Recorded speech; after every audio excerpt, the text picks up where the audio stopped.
I talked about jurisprudence because there has been a lot of talk since yesterday that there is no jurisprudence in Fiji. Now, there has been talk that there are certain rights that are perhaps too restricted.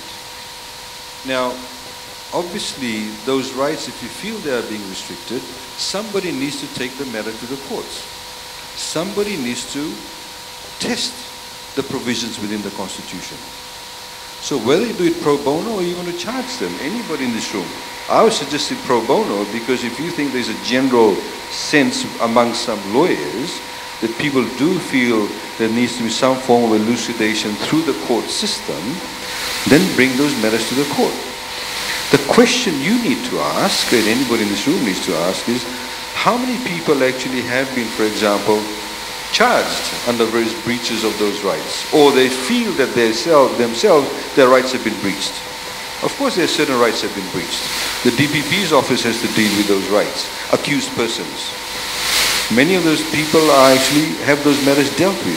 People have been prosecuted. This is what I'm talking about. It's not the state's job to go and tell the court, we want you to develop jurisprudence on this. That's not how the system works. So it's a very trite comment. Number two, in respect of the Media Development Act, I agree with what you're saying about public interest and public order.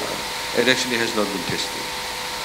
And the fact of the matter is that it would appear has not stopped the media organizations in Fiji quite openly being critical of government.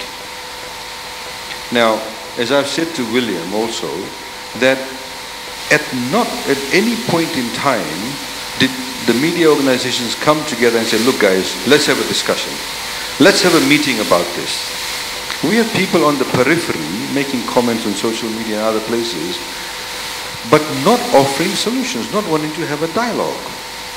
As I said, the Media Development Act, initially when it was implemented, had some provisions that were deemed later on to be not appropriate, where the journalists actually did come and see us, some journalists individually, and it was remedied. That fear of, for example, not divulging their sources, etc., all those provisions have been removed. The culpability from a criminal perspective for the journalist has been removed. So it is work in progress.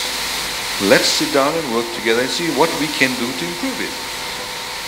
And we can only do that, as I said to Wiley too.